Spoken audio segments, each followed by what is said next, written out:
many lives Rebecca touched.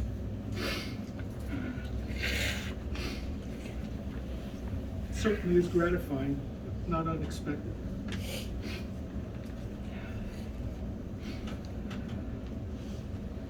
When Nikki gave birth to Rebecca on September 12th, 1976, I had the wonderful good fortune to be in the delivery room at the time.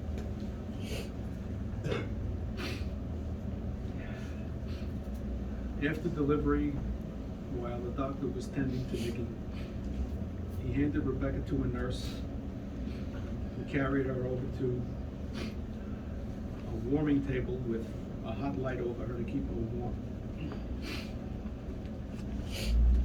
I left Nikki for a few moments to walk over to the table to see my new daughter. And like every new father, I was counting fingers and toes, kissing her on the forehead.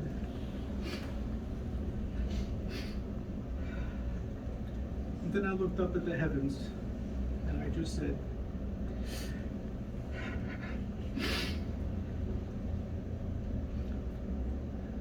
thank you for this wonderful gift.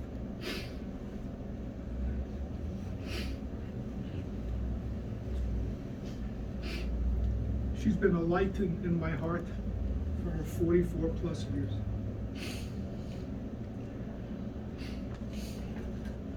Rebecca had a few different careers.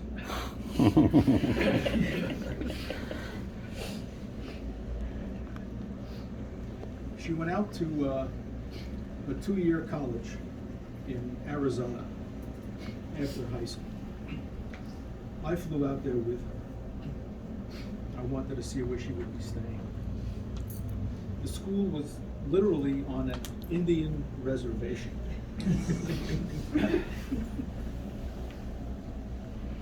Then it's time for me to go home and for her to resume and start her college career. I would call her on the phone once a week to see how things were. How many Gila monsters she saw, how many rattlesnakes, if she's making any friends. And a few months into her first semester, she says, Dad, I met a Native American Indian boy, and we're dating a little bit. And she says, I know what you're thinking. She says, what happens if we get serious and decide to get married? She says, I'm Jewish and he's not. He's an Indian. So I have to respect the Jewish faith and the Indian culture. She says, but I promise you, if we have a little girl, I will name her Princess Whitefish.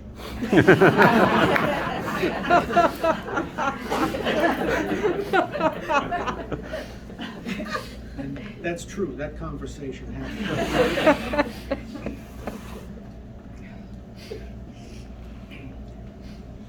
Rebecca was a bartender. She was a waitress in an Italian restaurant. You heard about her being an auto mechanic in an all-female garage and a teacher of autistic children, which she started about a year ago. And I can't tell you how proud I was that she went online for years to take courses to get certification so she would be able to get licensed and be a teacher of autistic children.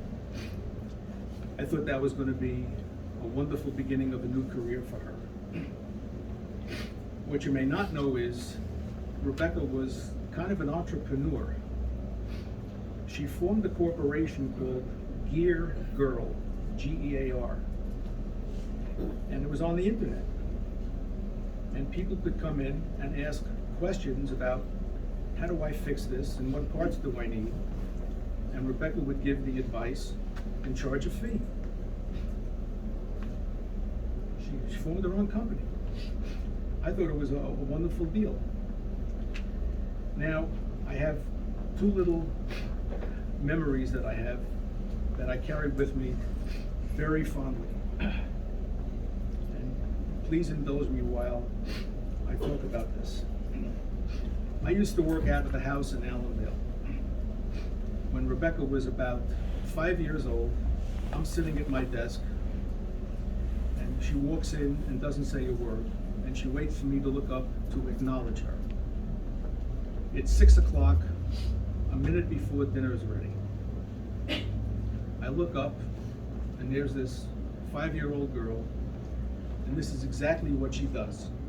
We make eye contact, and she says, "Daddy, can I have an ice cream cone?" A minute before dinner. So quickly I thought, and I said, "Yes." But for dessert, and then I paused, and she's thinking, if ice cream is for dinner, dessert is going to be wonderful. Then I continued, and I said, "But for dessert," and she looked at me and she says, "What's for dessert?" I said, "Mommy's making hamburgers.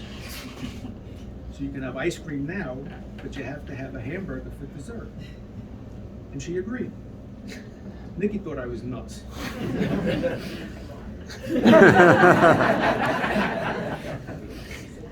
So I kept my part of the bargain, and she had an ice cream cone. And she kept her part of the bargain, and she had a hamburger for dessert. That's one little story. The other cute little anecdote was when she was a young girl. She was in the Brownies, right? Not the Girl Scouts? Huh? For a minute. Right. There was a father-daughter square dance being held at one of the churches in Allendale. I was thrilled. I couldn't wait to take my little one and have a father-daughter dance. I thought it was going to be a terrific evening. Rebecca looks at Nikki and says, I don't want to go. Nikki supported me and said, "You're disappointing your father. This is just something that you really should do." She gave in. I went out to the local florist, and I got her a little flower to wear on her wrist. We go to the square dance. A bunch of fathers and daughters are there. Rebecca knows everybody at the place. And all the girls come over to say, "Where did you get the flower?" "Oh, Dad gave it to me." She was the only girl wearing a little wristlet flower.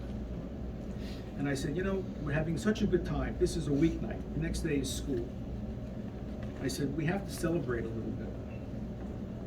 Why don't you go over to 2 girlfriends, ask their fathers if I can take you and 2 girls out for ice cream on a school night. And I will buy the girls ice cream, and then I will drive the girls home." And the fathers knew me, so that's what we did. We had a wonderful time. Now, the last note that I have here is